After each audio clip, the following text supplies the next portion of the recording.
And we're off, Monsieur Anber. Monsieur Cassavin, I'm learning to drink left-handed now for my left-handed cup here. Andres Alvarado says he wanted my cup. He says he'll take it. He said he's left-handed. So, at some point we'll have to see about getting him a cup. Andres Alvarado being one of the fans of the show and actually somebody we've met, or I met a few years ago in the States. I believe it was Vegas for a fight. He's a fight fan. Big fight fan. Huge. Big time supporter. Yeah. Big fight fan. Lives right near the Mexican border. He's a trucker by trade. Good guy, loves boxing and is a good friend. So thinking about you, brother. I don't think he has any ties to Mike Alvarado, the fighter who fought Brandon Rios in all those wars a few years ago, but we'd have to ask him. I don't believe so. But in fact, we enjoy the feedback from Andres, who gives us every week some good stuff, and everybody else who's been tuning in. Another edition of Calling Russ Anber from a weekend of boxing that wasn't very busy. There was a fight, including James Kirkland was in. We'll get to a bit later. But right now, it's kind of a period where usually the holiday season, it's a bit quieter. We're gearing up for a 2021 that we hope is going to be a better year for everyone, and boxing is no different. And one of those fights is Ryan Garcia, who's going to be having a big showdown against Luke Campbell. We'll get to that, which is a lot of topics to get to, despite the fact that this is a holiday week. And one of the topics, though, I want to get off with here, Russ, is that Artur Beterbiev, the light heavyweight king, who hasn't fought since 2019 when he defeated Vosdik. We were looking forward to his return in January in Russia, but it seems like Artur has a dark cloud over him lately. In fact, just bad luck after bad luck, whether it's injuries, whether it's the COVID situation in March when he was a few weeks away from making a mandatory defense in Quebec City when everything started happening. So the fight got canceled, and now him personally contracts COVID. The fight gets delayed. I guess here's the feeling with my point about Artur is that, forget this specific delay here, is that how much of a factor being Artur in his 30s, this inactivity, although he's always in the gym, he's always active, and he's supremely disciplined, the inactivity, does it affect you more as an older fighter, or does it affect you more in the younger fighter who needs all those fights early on in his career? First of all, I don't think there's a remedy or an answer that's a blanket statement for everybody. Each fighter is different. Some guys need to fight regular. Some guys can take breaks and come back like nothing happened. I think that's a very personal thing. The great thing about Artur is that, like you said, he's always in outstanding shape. Like he could have been one of those old school guys that if you called up on a week's notice for a 12-round fight, he'd be able to take it. That's the kind of guy he is. He's always ready. He's not the kind of guy, no, sorry, I can't. I need 9-month training camp. He's not one of those guys. So he could have done that. But you know what's ironic about all this, Matt? Both him and trainer Mark Ramsey contracted the virus, as did Eleider Alvarez, okay? Alvarez had 0 symptoms and was so shocked that his result came back positive. He was so shocked, he went and took it again because he thought it was a false positive because he was so asymptomatic, and he took the test only by protocol because he was traveling, so he had to take the test. He comes back positive twice, 0 symptoms. Mark Ramsey gets a mild, he gets it mild. He just says, kind of felt a little tired, had to take a nap every now and then after doing something. And Artur, who's in the best shape of all of them, he's in the shape for 3 men. He gets hit with it the most. He gets hit with it hardest. He has fever. He lost his taste. He lost his smell. It hits him harder than it hits anybody else. This virus is so dangerous. It's so crazy. You just don't know. And, sometimes I'm looking and seeing the things that are going on, and I wonder, what is it that people don't get about the severity of this? And something, here's something very, very interesting. I was talking to someone the other day. It might have been Buddy McGirt or Scully I was talking to, because we were chatting today. And I said, remember there was a time earlier in the pandemic when everybody, all the naysayers were telling you, who do you know that's contracted it? We hear all about this virus, but who do you know that's contracted it? And, a lot of people, well, I don't know anybody. I just heard, I don't know anybody. I don't know anybody. Or if you knew somebody, it was such a distant relation from you. And now you can't find somebody who doesn't know somebody who's been affected by it close to them. So it's really crazy, and it's sad for Arthur because for all intent and purposes, it's going to be over a year before he steps back into the ring. At the earliest is probably going to be March for his date, and that's going to be basically a year, over a year that he hasn't fought. So October 2019, it was the exact date against Vostok. Oh, that's right. And the thing about October 2019. Yeah. 2019 or 18?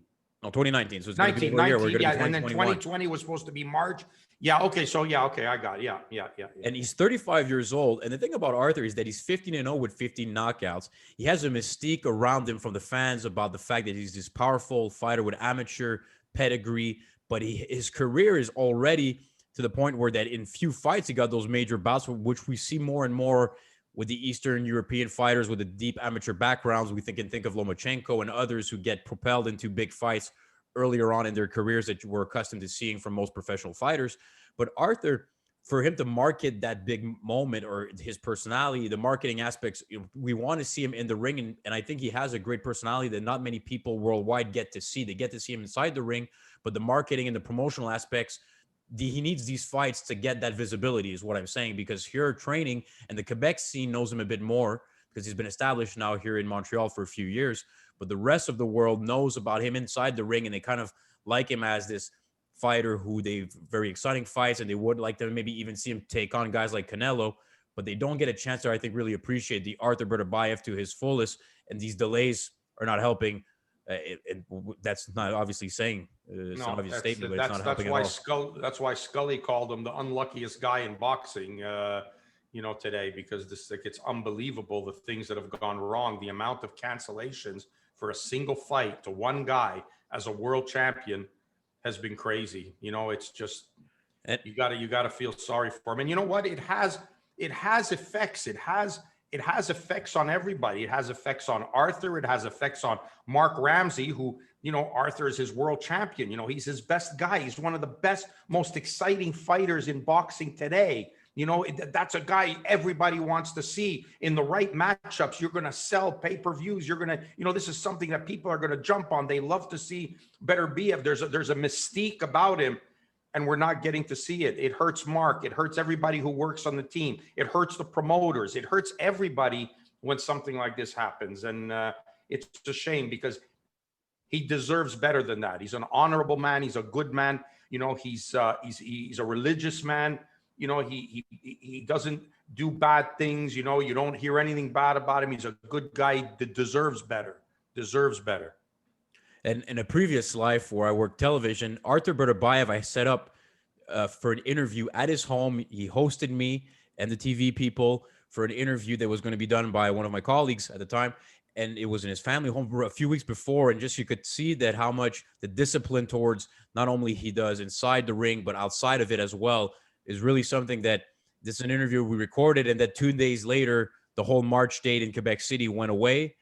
And it never aired. And it was one of those where you just said, again, the bad luck has been following for a while for Arthur, but it's also been following the light heavyweight division, because besides Bertobyev and Bivol right now, the light heavyweight division is not so hot. There's not a lot of big names. Kovalev is fighting again in the light heavyweight division next month in Russia against one of the top prospects and the up-and-coming fighters in the division. But really, when you look at the light heavyweight division, who is there for Arthur Bertobyev? Now, he has a mandatory defense probably at some point to do. He was going to fight a fighter here that was not really well known. Is there a chance where we get to see eventually Bivol, or is there any doubt that Bertobyev is the best? And is he missing the big name opponent really that people would like to see? Because in the Vostok fight, of course, was a big name, but is there anybody left out there for him in the immediate future? Look, Kovalev gets a win. That's a big fight. Bivol's there. He's world champion. That's a big fight. There are a few fights out there. Callum Johnson is clamoring for a rematch. And although he got stopped in a war, in one of those fights that didn't go long, but was exciting for the time it lasted, and he succeeded in dropping Beterbiev, he's clamoring for a rematch. There are a few guys coming up that are around that could raise interest, especially with Beterbiev being off. So I don't really believe that there's a lack of fighters for him. Big names? Yeah, maybe there's not big names, but Beterbiev is the big name, and he's the one that draws the interest. So I think there's plenty of opponents out there for fights that could be made. And Beterbiev, regardless of who he fights, is in exciting fights. I don't care who it is.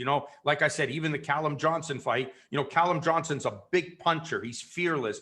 That fight only lasted, 4 or 5 rounds. And, they were both down. They were banging from the opening bell. You got more action in that short period of time than in a ton of other fights. So I think Beterbiev is exciting against anybody in the division. I think it's who in the division wants to fight him. That's the question. If you're in management, do you want to put your guy, if he's Bivol, in with him? Do you want, if you're Kovalev, to put your guy in with him? So I think that's the thing that's the question that people have to ask. Excuse me. Well, speaking of, excuse me here, I'm having a bit of issues with the laptop and the screen here. This is the first on the podcast. Give me a second there, Russ. But by the way, the prospect that Kovalev would be fighting, Betmir Mukziev from Uzbekistan, is actually, Kovalev is the underdog in that fight. Like, I don't know much about this southpaw fighter, although that, again, when they're fast-tracking these Eastern European fighters, did you get a chance to talk to Buddy at all about Kovalev's next fight? I didn't, unfortunately. We were actually, believe it or not, and I'm glad you mentioned this, because if you didn't, I was going to bring it up. I was going to bring it up later. This was a really super cool subject, and we were, Scully and Buddy were on the phone for over an hour, reminiscing and talking about great fighters of the past. And this might even be a segue to one of the topics you wanted to discuss today. But Buddy McGirt put out a thing. Every day he puts out a little hello on his Instagram. And today he put out something, and he said, who was better, the 76 U.S. Olympic team or the 84 Olympic team? So I got on with Scully, and I said, Scully, let's get the guys in each weight class. And I said, they were arguably the two of the greatest teams ever, if not the greatest U.S. team ever. Now, which one was the better one? Now, right away, people say, oh, yeah, but the 84 team didn't fight the Cubans and didn't fight the Russians. Yeah, that's true. At the Olympics, they didn't. But leading up to the Olympics, they sure did. So if we took those two teams, what we did today, we took those two teams and we matched them up against each other in each of the respective weight classes. And you would be surprised. There are some fights which are so close you can't even pick who would win. Well, give us some names, Russ, for the people who don't know the list off top of their head. Can you give me any names to compare for, since you brought this up? I could give you. I mean, we talked, for example, we said Steve McCrory and Leo Randolph, who would win? That's a pick 'em fight, hard. It's hard to pick who would have won that fight. Then we had Howard Davis against Sweet Pea, Pernell Whitaker. Now, when we brought that up, but are you debating amateur careers or pro careers? Amateur, like what they, who would have fought as amateurs. Now, as amateurs, Howard Davis is arguably the greatest amateur that ever lived. Maybe, in America, maybe followed by, Mark Breland. But as an amateur, just to, this is not me speaking now. This is what Buddy said. We asked him who would win, Sweet Pea. He said, I'm going with Howard Davis. Now, that's a big call when you say you're taking Howard Davis over Sweet Pea. So he said, and this is him talking now, this is not me. He said, I sparred Howard Davis. He said, when we sparred, he said, I thought I was surrounded. He says, that's how much I was getting hit. I thought I was surrounded. He said, nobody ever hit me as much as Howard Davis did. He said, he was so fast, he could hit you from all sides. And he was an outstanding fighter. If I had to pick one fighter as an amateur that I watched, and that's the guy that made me fall in love with boxing, it was Howard Davis during his Olympic run in Montreal. That was, to me, always something very special. And I'm still in touch with his son, Daya. And, I let Daya know all the time how much his dad meant to me. So it's ironic that we talk about that, but we had a great conversation today with Buddy, and we were talking about, the great fighters from the past and who fought who, and, who was good, and what the difference between the game today and what it was, and the fighters that used to go to tournaments, amateur tournaments, that went on to great pro careers. And one day when we have Scully on, we'll we'll Yeah, be able to rehash this. But I didn't get to 100%. talk about Kovalev. Sorry. 100%. No, well, Buddy McGirt's going to have a tough challenge as a coach with Kovalev for this next fight here. This guy, Milikziev, I believe is how you pronounce his name.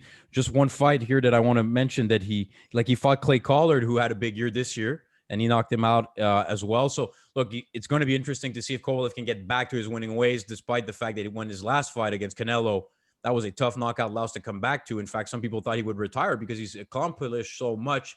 And he's had, of course, issues outside the ring as well. So people thought maybe Kovalev would take a back seat after the Canelo fight. But if he can win this one, he's right back in the mix. And a Kovalev-Bertobyev fight would be huge for not only in Eastern Europe, but there's also the amateur history between the two. I think it would be a fight. It's definitely a sellable fight, and we'll see what happens. But we don't know enough yet about Kovalev's opponent, I think, to make a distinct prediction. We'll get to it a bit later in the few weeks. But if Kovalev wins that fight, I would love to see Bertobyev Kovalev. Well, for Beterbiev's sake, I'm hoping for a Kovalev victory, an impressive victory, because that just Bivol, Kovalev, Beterbiev. That's great for the division. The pandemic get done with. We get back to getting fights that we should. And I mean, I'll tell you what, in Moscow, where they were getting this fight with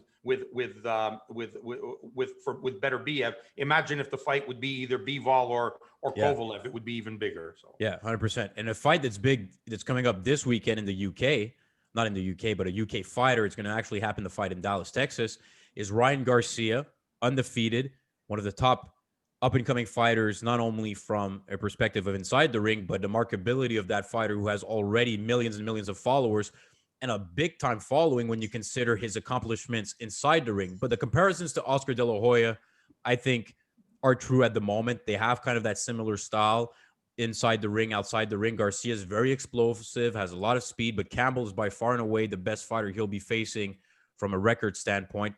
And Luke Campbell is somebody you know well from having faced him in the UK when you were in the corner of Lomachenko.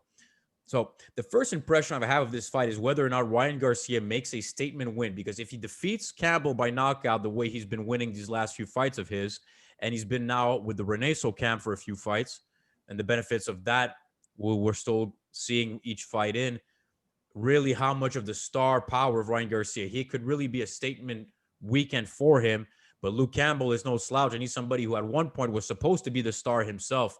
So that always can be interesting to see if he can, from the southpaw stance, cause an upset Saturday night. Okay, so what do you want to know? I want to know, from your first perspective, your first look at this fight, is there any chance Luke Campbell deserves more credit because he's a significant underdog at the moment? Do you think he's a live dog, or do you think this is the Ryan Garcia statement win we're going to see this upcoming Saturday? I think he's a live dog because he can fight. He has a great trainer in Shane McGuigan, someone who knows the game. They're preparing for it. I think McGuigan did a fantastic job in getting Luke Campbell ready for Loma.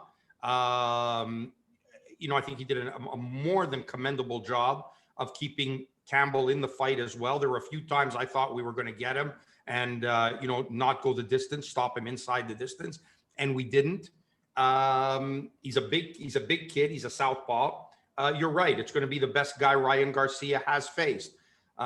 There's a lot of belief in Ryan Garcia. And I think the reason why they've taken this fight and why they feel this is the time to step up is because they've liked what they've seen in the improvement and what he's been doing in the gym. And I've always said, and I said this back in the day when I was working with JDs, with Wilder and whatnot, and all up and coming fighters who are, potentially moving to a world title fight. Don't look for a fight on TV as a step up fight to answer questions you don't already know the answer to. So while this is definitely a step up fight for Garcia, whatever questions they may have, whatever questions the public, the media, the boxing experts may have Ryan Garcia, I believe those questions have already been answered in the gym, and now they're parlaying it onto the table and burst him onto the scene in a step-up level fight against somebody like Luke Campbell. So Luke is the underdog, but I think he's a live dog because he can fight. Extensive amateur background, knows how to survive in the ring, is cunning with his southpaw style. Pretty big kid for a lightweight as well. Stocky shoulders. He's a big kid. I don't think he has anywhere near the speed that Ryan has, and speed bothered him with Loma, although Loma is special in his own right. But Ryan, forget about the followers. He's going to become a star, not because of his followers, but he's going to become a star because of his quality in the ring. Those followers will translate into making him a star, but he has to perform in the ring. And I think they believe they've got somebody special. Well, he's had highlight reel knockout wins to this point.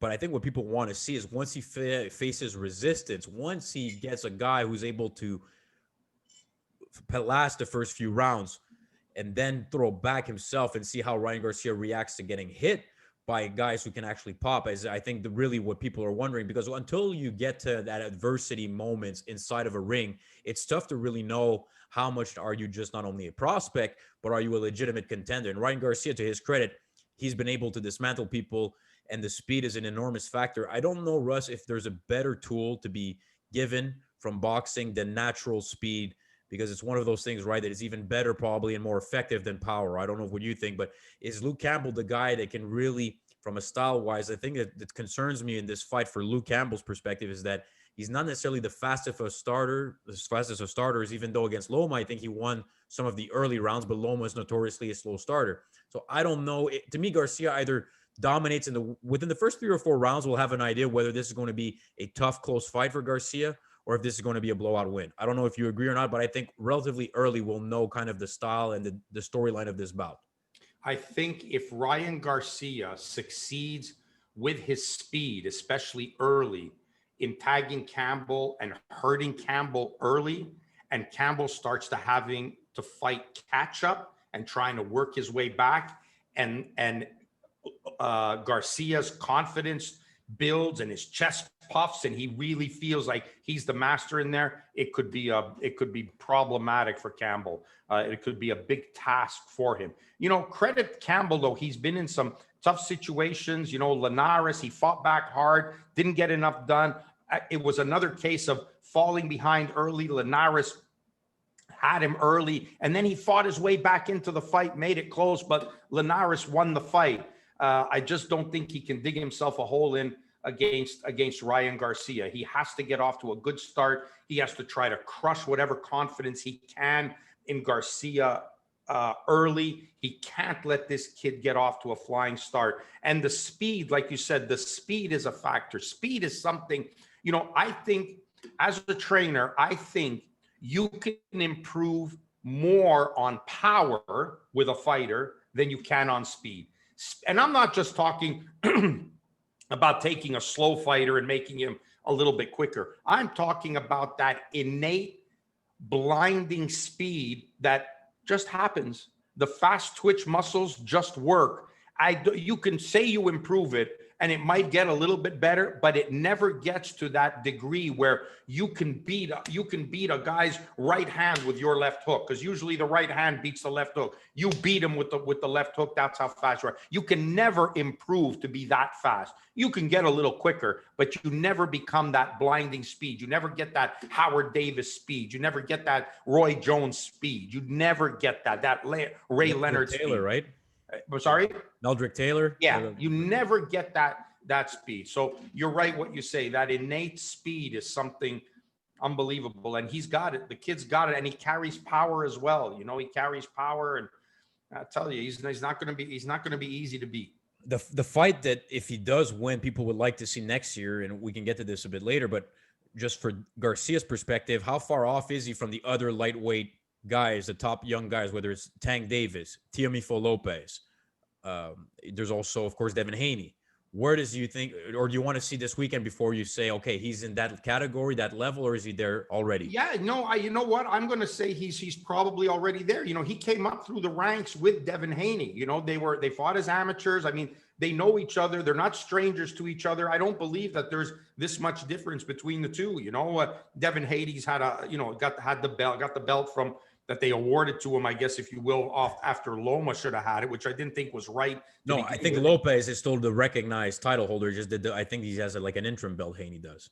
No, that's not true. No, that's not true. The Teofimo Lopez has the franchise belt. Okay, so he's the real belt holder. Well, but we say he's the real belt holder, but there are now people saying Teofimo Lopez is where he should be. And Eddie said this, Eddie Hearn said the same thing. Because we ran into him in Texas. And for all intent and purposes, taking away Loma's title that he won fighting Luke Campbell, taking it away, awarding it to Devin Haney because you make Loma franchise champion didn't make sense. No people in boxing still don't understand how that could have made sense. He was the champion. He won it versus Luke Campbell.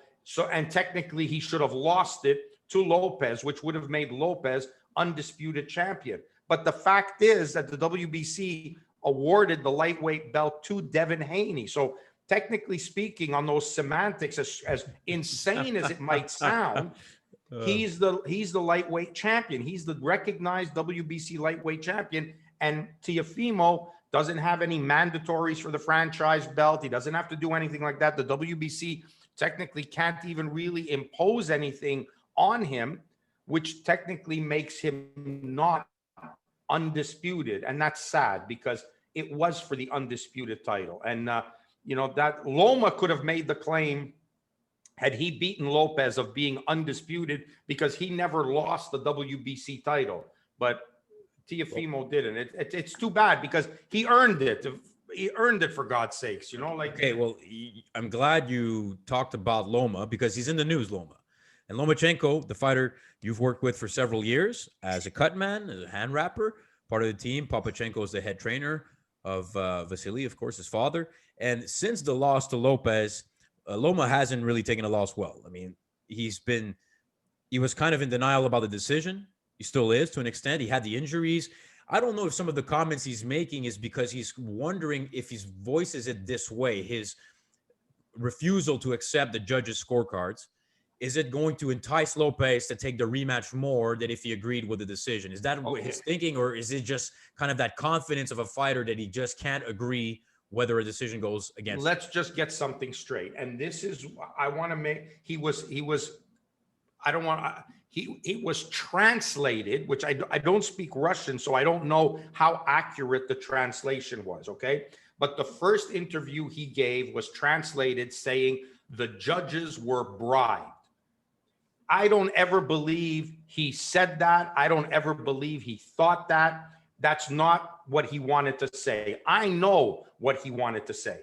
Then he did another interview yesterday or today with a girl who has done interviews for Ellie Sekbak on Instagram. Her name is Snow Queen, I believe. Snow Queen LA or something like that. She's done interviews with fighters. She speaks Russian. She did an interview, and I hope clarified what he was trying to say, but I know what he was trying to say. Okay, so what is it? What he was trying to say was everybody is saying he lost the fight because he started too late. That's the general consensus with everybody. He lost the fight because he started this too late.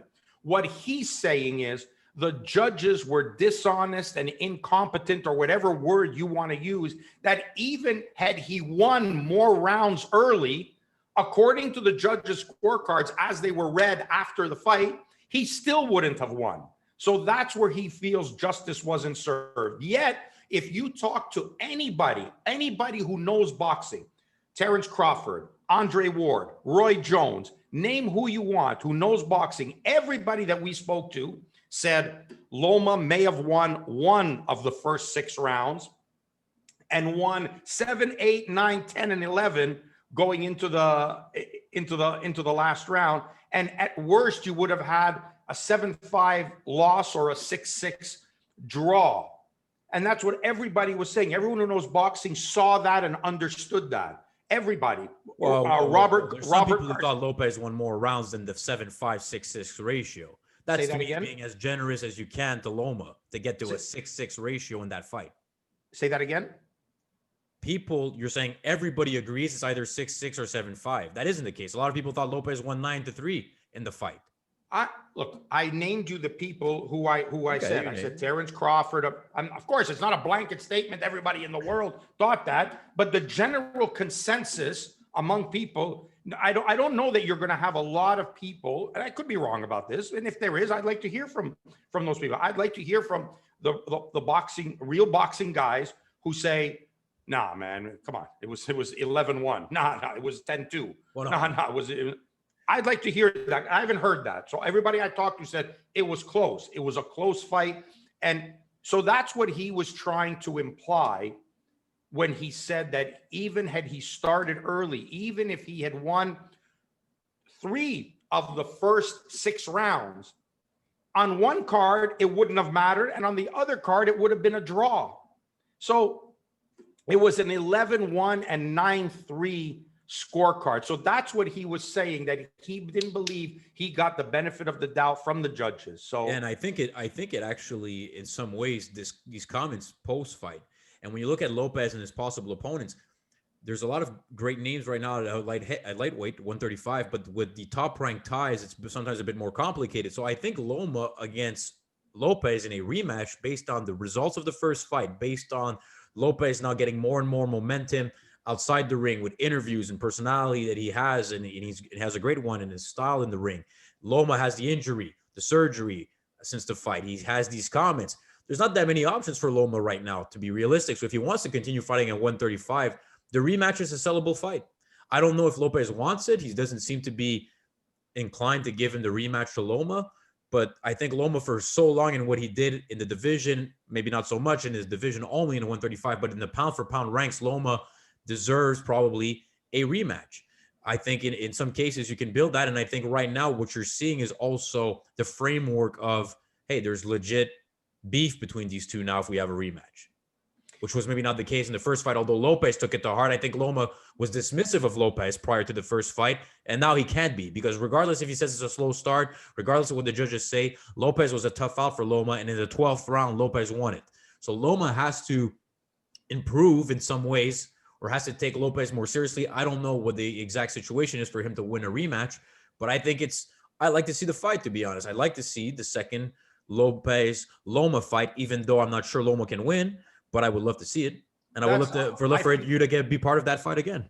I feel the same way. And I've spoken to Brad Goodman about this. You know, we hashed it out over breakfast and, you know, argued about boxing that, you know, as we are prone to do, and Bruce Trampler. And I said, this is a great fight. How can you not have a rematch? You know, like the experts called it close, you know, and I think that full credit has to be given to Lopez. And I don't want you to think what I'm saying is to try to dismiss or take away anything from Lopez. Lopez fought a very smart fight. I really have to give credit.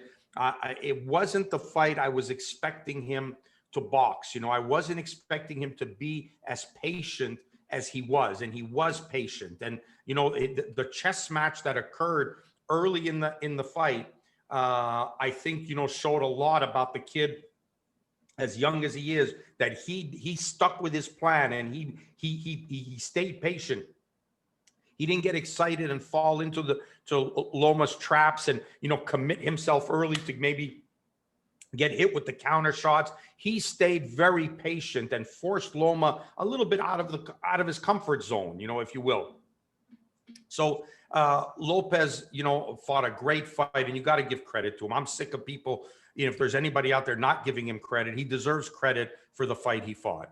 And you saw him also, I believe, in Texas last week, right? And you told him in person as well. And look, Canelo Callum Smith fight.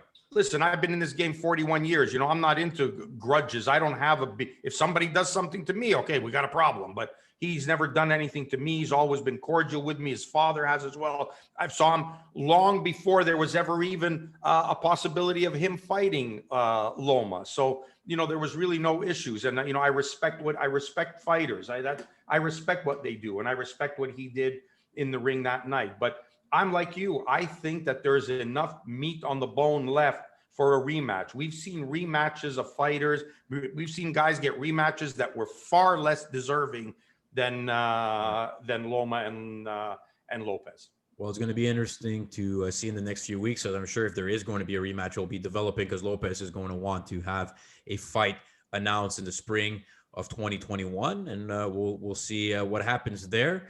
And in regards to the action inside the ring, we talked about Garcia, Luke Campbell upcoming. This past weekend, there was one fight that kind of generated notice in the main event on Fox PBC, a smaller show. James Kirkland fights Macias Montel, and not really a known name. And Kirkland is, of course, a big name at one point was. And it was really a bad performance to see Kirkland the way he was knocked out and the way he reacted to being punched. And it's something we've seen in the past with other fighters once they get kind of to an extent where the wars, not only probably inside the ring, but also in the gym and the amount of sparring sometimes it doesn't, the people don't see, but you can also get a lot of damage there if you get into wars and sparring. Kirkland's been a lot of wear and tear, and he was at one point an HBO staple of exciting fights. But I think it was disappointing to see him the way he was this past weekend. And I think it also goes to a bigger point of when is it too late? When should the commissions intervene a bit more? Or is it also us being biased saying we've seen him better, so we're maybe a harder on the guy now, but if he was anybody else, of course he would be licensed. I'm not sure where to go with this, Russ, other than I thought it was a bit of a sad sight to see because we've seen it so much in boxing before where guys fight well past their due date, if you will. It's a mystery. It's one of the 7 wonders of the world of how fighters, despite what boxing history has shown us, the history's there. It's been written for over 100 years of, fighters fighting past when they should fight. And, it's sometimes not only past when they should fight, but past who they should fight. Now, if James Kirkland fought somebody else who was long in the tooth, if you will, for lack of a better word, somebody like him who'd been around a long time and fought, maybe you'd get a different fight because then it would be more balanced. But when you're in there against a rising prospect, who, if I'm not mistaken, was he not interim WBA? Here you go with the titles again, Russ. But my point nevertheless, he's getting up there in the middle. He had lost to Munguia. He had been knocked out by Jaime Munguia, who's an up and comer, of course, as well. So maybe I'm thinking of somebody else. But he he's a credible. He was a credible fighter, despite the fact Macias Montel not being the. Oh yeah, I'm thinking of somebody else. I'm thinking of somebody else. But what do you do? What do you do as a commission? What legal ground do you have as a commission to deprive somebody of a license? And I think from a legal position, once as a commission, you've given a license to Nate Robertson to fight. Anybody can get a license. Like literally, if your heart beats and you can read the eye chart, you get a license. That's it. There's no other qualification for it. Well, here's the thing I think that happens, Russ, is that, there's too many fighters don't have a plan once their boxing career is over. So they end up staying past when they should still be fighting competitively, especially main events, because the thought of doing something else isn't there. I mean, I don't know if when you had fighters like Otis or others, if you told them, hey, listen, you got to have a backup plan once this is over because it's such a short career. And compared to other sports, you're not making millions and millions guaranteed in the bank for a 5 to 10 year career. So if fighters too many times they have the plan A, they want to commit themselves to boxing, which is fine, which is the best way to go if you want to be a world champion, but you have to have other skills at one point. And I think that's what's sad because boxing doesn't have a retirement fund. You don't have any insurance for long-term disability or whatever the case may be. You got to have a backup plan. And a guy like James Kirkland, who's been a fighter, he has had also legal issues. It's difficult to say what exactly is his plan. And he's one, and there's been others in the past, and there'll be others going forward where they need to have kind of an out of when the sport is over. What can you do to generate income for yourself? I've often said that Buddy McGirt should be someone who should, fly around the country giving motivational speeches and talking to people, fighters, because he's been there, he's done it. and he's parlayed a 2-time world championship career, successful amateur career, pro career, world champion, into one of the top flight trainers in boxing today. Scully has done the same thing. Parlay that into something that you can continue staying in the sport and still have your faculties about you and have something. I don't know why it can't be done. I don't know. Now, you mentioned Otis. Otis's backup plan was already established when he was 20-0 as a pro. He already had his university degree. By the time he wasn't even world champion yet, he was still a contender. I think he was number 4 in the world, and he was going to school at university to get his degree. So he had a backup plan. When I tried to impose the same things on David Lemieux, Lemieux didn't want to know. He didn't care. He didn't want to know. He didn't want to know about having a backup plan, about having another job, about financial planning. Didn't want to know. He didn't care. He didn't care. And it used to drive me crazy. It used to drive me nuts, because he thought that the endless flow of money and fights, you just have to fight and money comes in. Well, I go to the casino, fight, I knock a guy out in 1 round, they give me a check. What could be easier than that? What do you mean go to school? What do you mean learn? What do you mean something else? But they don't get it. They don't get it. And it's too bad. And I think part of that is guys, I think like the Scullys of the world, Mark Brelands of the world, Buddy McGirts of the world need to reach out to these fighters. Someone should hire these guys to go out there on a tour and go and speak to people in the gym, speak to kids in the gym, tell them what the reality is. And this is from all walks of life. If you took those 3 guys and put them on tour, you took Mark Breland, who arguably is the most successful amateur in U.S. boxing history and maybe its greatest athlete, gold medalist, 2-time world champion. Take Buddy McGirt, who was 2-time world champion, fought all the big names, fought everybody. I'm sorry? Hall of Famer. Hall of Famer. And now has parlayed that into being one of the best trainers in boxing. There's not a lot of guys out there who are Hall of Famers as fighters and could now be Hall of Famers as trainers. Buddy is one of them. And then John Scully, who never won a world title, had a somewhat successful career, better than most, top 10 world-class fighter, had a successful amateur career, loves the game, comes from a different economic background of everybody. He'd have a lot to say about that. You could reach so many people with that, but for some reason, it's no one wants to hear it. They don't care. They think, not going to happen to me. Not me. I'm not going to be like that. No, that's not me.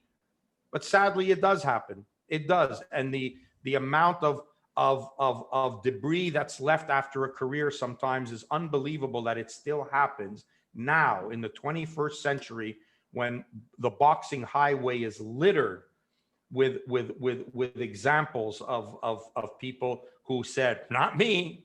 And yes, you. Wow. And speaking of history of boxing, on Twitter in the last few days, you got into this somewhat argument. There's a lot of cool archive clips of these fighters from the past days. And when we're saying past, even past, let's say the 1960s, 1950s. I don't know if you want to go as far as back as the Jack Johnson days, but somewhat close. And if not the 20s, the 30s, Joe Louis in the 20s, the era and the golden years of boxing. Not the 20s. Joe Louis was the 40s, 30s, and 40s.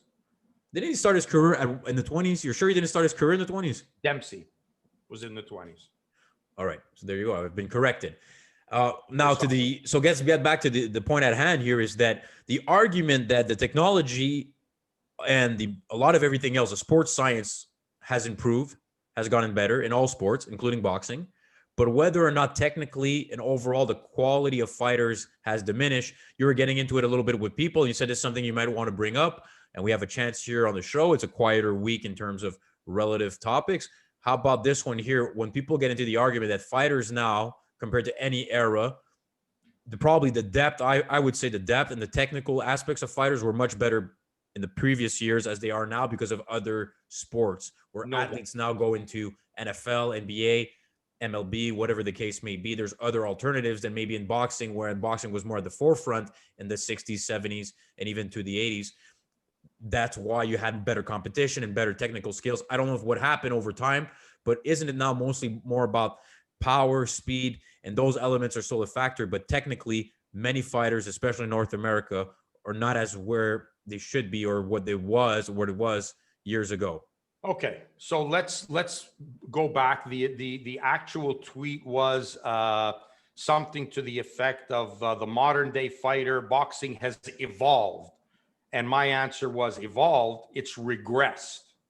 And when I say it's regressed, and I remember the old timers talking to me about this, and we spoke about this today with Buddy and John, and I want them on this podcast to discuss this because, listen, you have great fighters today that were going to be great in any era. They're that good, okay? They would have been that good in any era. What you don't have is the depth that we had back then and the amount of fighters. And let's just go to something like the Ohio State Fair, which was the biggest amateur boxing tournament in America. There were over 800 entries in the Ohio State Fair, 3 rings.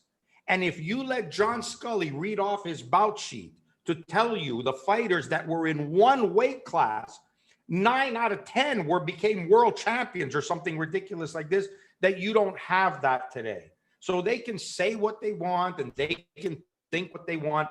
It's not true. You can ask Lennox Lewis, you can ask any of those guys that came up in that era. In the United States, winning the nationals was tougher than winning international tournaments. That's how deep the talent was. And all that talent transcended into the pro ranks.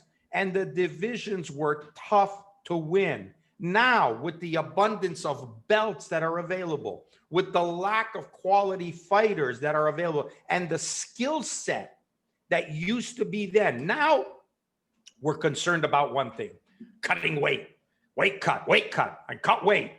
Weigh in 36 hours before, making the weight for a total. Yeah, but that's not the fault. Wait. That's not the fault of the fighters, though. Those are the rules. I'm saying it's the fault of the fighter. I didn't say it's a fault. I'm just saying that right now, nobody is in their weight class. So anytime they compare themselves to somebody in that weight class and think that they belong among that weight class, that's not true, because that's not the weight class they would fight in if they had to make weight the same day.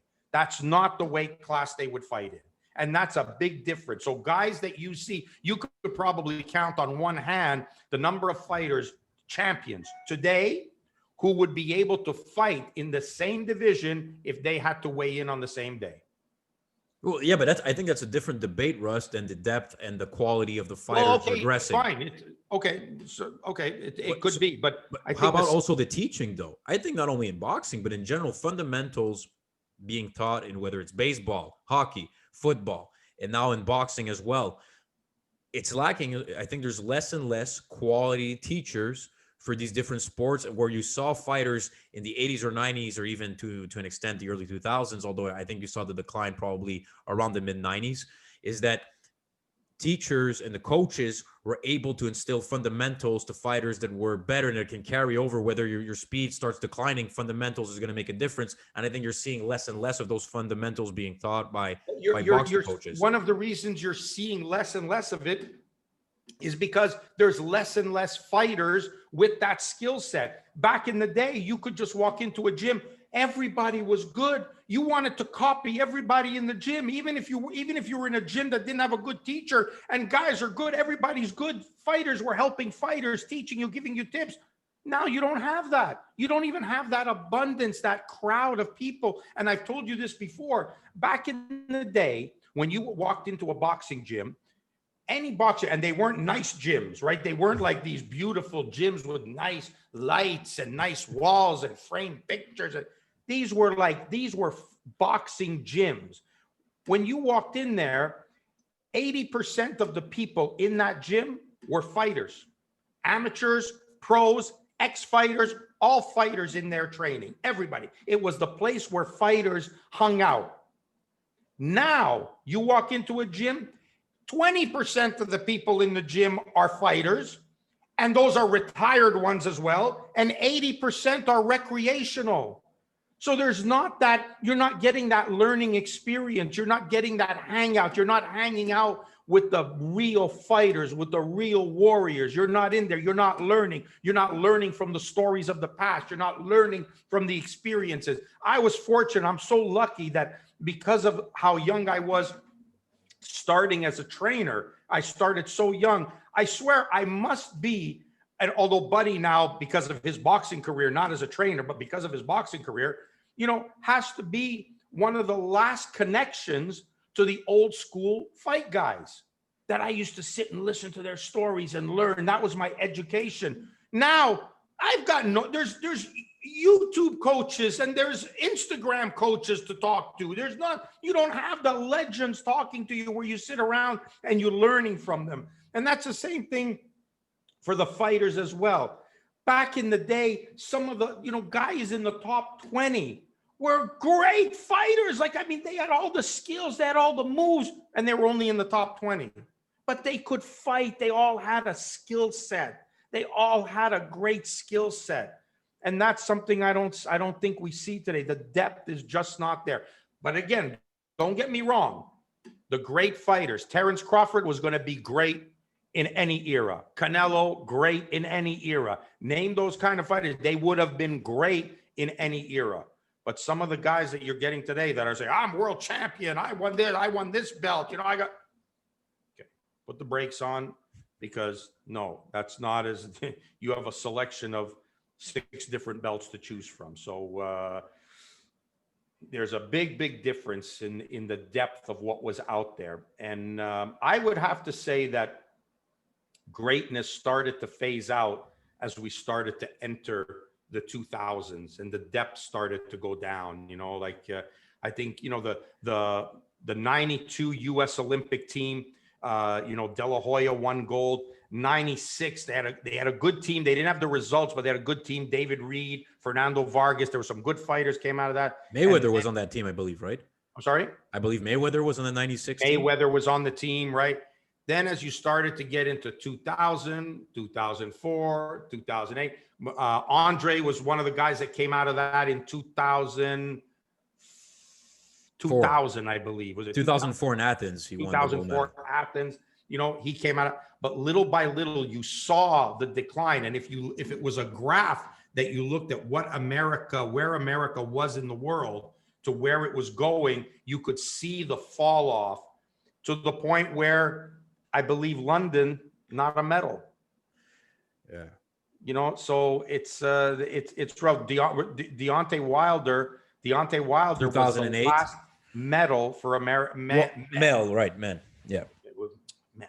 Yeah. Okay. And how about though? And you mentioned the U.S., but it's worldwide though. That's the one thing we're gonna have to see. I think worldwide, you're seeing more depth in Eastern Europe for sure. It's taking over not only boxing but also the style is different. But the style is different. The style of boxing is different. It's not the same style that we've been accustomed to as Westerners, as North Americans. The style is different. I've said that before. I said, back in the day, when the world champions were great fighters, in the Western world, we produced some outstanding fighters, some great fighters. But when we said world champion, we were really champion of half a world, because half the world didn't get to turn pro. When the Soviet Union existed, they didn't get to turn pro. So it stands to reason that had they been allowed to turn pro, the depth would have been even greater. Now you're getting the Eastern Europeans turning pro, but the style is changing. It's not the same anymore. And that's why they're coming to America and trying to adapt to a different style. But it's very, very different to what we've been accustomed to in a North American style of professional boxing. What we're seeing now is the Eastern European style. And I'm not going to use the word amateur style, because it's not an amateur style, it's just an Eastern European style of fighting, which we're seeing now that differs from the conventional pro style that we as Westerners have become accustomed to. I think we could go into this topic a bit more, and we'll revisit it going forward as well, because especially if we can get guys like Buddy and Scully, we're going to definitely be part of the plan for 2021 to get some guests on the show and have some talks like we do here, and shoot the stuff with the guys that we could have here. And one of the aspects of 2021 that people love to talk about and look forward to is potential fights. If the big fights don't happen in one year, we always hold out hope that they'll happen the following year, right? That's the kind of in boxing. Bill Parcells in football had a saying once that this is why you do all this shit, right? This is why you lift all them weights to get to the result. And this is why sometimes in boxing we go through a lot of these fights. Sometimes we end up watching and end up being a bit of a waste of time, but you eventually want to see the big bouts. And we've had a few in 2020 despite the circumstances. So let's say, Russ, we look at the list and realistic matchups for 2021 that we would like to see. I think Joshua Fury is right on there on the top of the list. And I'm talking about boxing fights. Forget the celebrity YouTube stuff that's going to happen, of course, in 2021. That's the fine. only people that are interested in the celebrity fights are the guys fighting the celebrities because they cash a check. Boxing fans aren't interested. So the casual boxing fans are to an extent, but the people who follow the sport on a regular basis are not. I mean, they'd rather see Crawford Spence, which I doubt we're going to see. I'd love to see it, but I doubt it. Fury Joshua, I'd love to see it. I think it's going to happen.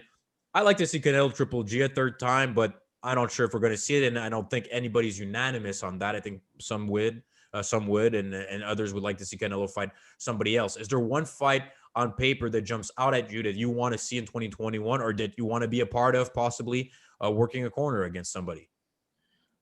Well, you've picked the fights that I want to see, and I mean, we're not going to labor outside of the Loma Lopez rematch, correct? Well, I was going to say Lopez-Loma is a fight I would like to see for both personal reasons and as a boxing man reasons. I think great champions deserve rematches, and I think Loma, in what he has accomplished, both in his amateur and his pro career, I think he's earned his stripes for a rematch. So I definitely would like to see that again. He's earned that. He's paid the price with his talent, with what he's done, the way he's dominated a division, and the way he's been subject to the criticism by saying, overrated, he didn't fight anybody, because he's handled everybody with such ease. They made it out that his opposition was that bad. And yet outside of his first professional fight, every fight he's been in has been a world title fight. So I think that says a lot. I think he earns a rematch. I don't know that there's any boxer in history that has what's his record now? 14-2 or 16-2? He only has 2 losses, that's for sure. The Salido loss and now the Lopez loss. And only one fight was not for a world title. So I think that I think that says a lot about the kid. So yeah. I think he earns it. So those are the fights that I would like to see. Spence, Crawford, it's a natural that has to be made. Like why it's not being made now, why Spence makes the statement after having the near life-ending time away from boxing after the accident, says, I'm going to see you in the summer. I'm taking the rest of the 6 months off. Like that's unbelievable. Like, I mean, when you look back on what the old time fighters used to do, even Ali at times defended his title 4 times in a year. You know what I mean? Like now guys will fight twice a year. If you're lucky, Mayweather fought twice a year, like 2 fights, September, May, that's it. It's in his calendar, like that's what was unheard of back then. Danny Little Red Lopez held the title for just under or just a little bit over 2 years as featherweight and defended the title over 8 times. It defended the featherweight title against killer opposition. It was crazy. No, we don't do that anymore. It doesn't happen. And so I hope we get to see those fights. But the one thing that I wanted to talk to you about, and I know we didn't do it, and we should do it because this is our year-end show. Tomorrow is officially New Year's Eve, and we leave this dreaded 2020 behind. But I think we should look at all, the year-end fight awards, that I've been thinking about over the last couple of days, as it's been coming up, who the fighter of the year is. And I'm not picking any crazy ones. Like I think that, it's pretty obvious because we've had a really slim year. Which is why I didn't bring it up. I thought it's an asterisk year for a lot of reasons, I find, especially when you consider that a lot of to compare from year to year, you don't have the fights, the fans, in attendance that may also have an impact on the fight result. A bunch of, guys were unavailable for different reasons. Okay, let me hear your take then on who the fighter of the year of 2020 would be then. I think I've got to go with Teofimo Lopez. Wow. And the reason why I go with it, despite what Tyson Fury did, Teofimo did it as a massive underdog. against No, one of the not most massive. Underdog, but I don't think massive. okay, an underdog. What was it? 2-1, 3 to No, you're 1? right. It might have been even closer to 4-1 odds at one point. That's massive. It's pretty You know, when significant. you're Well, it's IBF, not Buster Douglas underdog or others we've seen, but yes, correct. okay, fair enough. He was a significant underdog. And he beat one of the most decorated fighters in boxing history. You know, based on that, I think you have to give into it. Now, Tyson Fury had a remarkable year.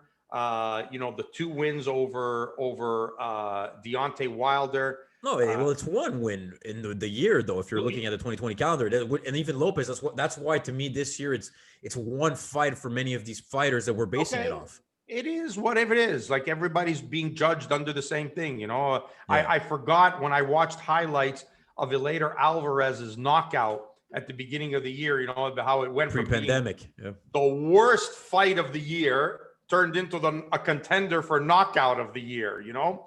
But again, you know, things like that you have to study in greatness.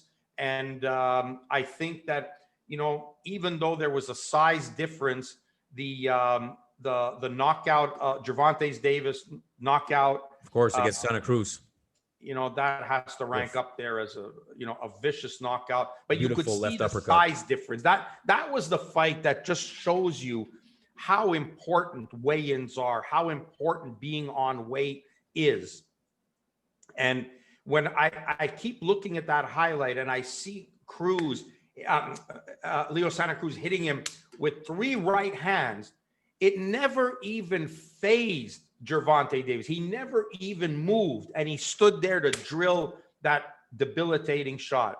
So, I think that goes to show you when you can't hurt a guy, when the size is a factor in boxing, it can have devastating consequences, and that was one of them. So that's my fighter of the year. That's knockout of the year. What other of the year things am I supposed to have? I guess the fight, people like the Barbacek fight against Zapata on ESPN that turned out to be a war, and maybe not the biggest fight hype wise going into it, but ended up being an all out brawl and action. That one is there. I know for a category for the amount of time in a basement in 1 year for quarantine purposes might go to you for 2020 if you were able to travel for fights and spend a lot of 14-day quarantines in your return.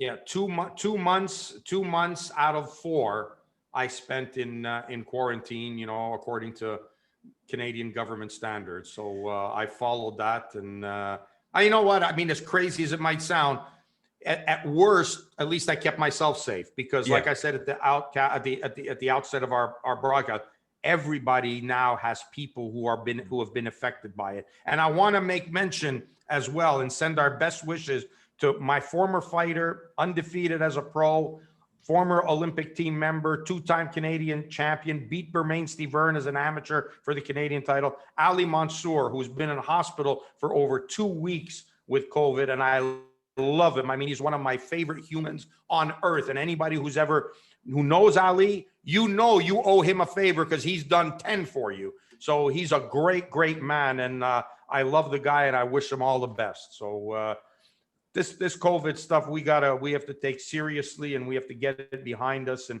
you know, get back hopefully to a life that we remember, and you know, a way of being with our friends and loved ones, and not being scared of getting something and hurting somebody. Yeah, and also getting back to shows and locally here, and that's one thing we haven't had the big show in 2020 in Quebec. Of course, I think maybe David Lemieux against Bursack in the December 2019 would have been the last big show at the Bell Center. So we look forward to that in 2021. We look forward to the fight with Garcia and Campbell this upcoming weekend on the Zone. For the people in the Eastern time zone, is going to be probably late afternoon because they want to accommodate the UK crowd for the Campbell fight against Ryan Garcia. We'll be able to recap that. Look forward to some announcements and news, of course, that we always expect on a weekly basis. To us, no, you didn't showcase the tea tonight, but I know you've had it. And I think at this point, you're going to be, oh, there you go. In the cup. In my cup. Ah, that's right. Of course. And I'll wish you a happy new year. Although if I had wished you a happy new year last year, I don't know how much good that would have done. So hopefully it turns out better 2021 than 2020. And we'll get to reconvene and with the fans, and we're going to start having guests. We're going to start having some different platforms that the podcast is going to be on. And we enjoy this brief moments here to be able to talk boxing on a weekly basis, and we look forward to do more next year. God willing, Matt, and all the best to you in health, happiness, and prosperity for you. And I want to thank everybody that I've had a chance to work with this year. You know, everybody that I've been associated with, the people that have allowed me to be part of their success and allowed me to be share in the limelight with them, because without them, I'd have no limelight to share in, and I wouldn't be at big fights if it wasn't for these guys. And all the people out there, you know, who my friends, you know who you are, you know who I work with. Thank you to all of you and to all your families. A very happy new year, and let's hope we're all back together again in 2021. You know, you also have to thank, right, Russ? My wife. For letting you go to these bouts and for putting up with you. The secret to success of a long marriage, if you will. You know, when you're away from home a lot, that's always good. Yeah, I wouldn't know it. I can't write too much success on my hand. So anyways, Russ, we'll reconvene and have a good evening. Talk soon. All right, brother. Have a good one.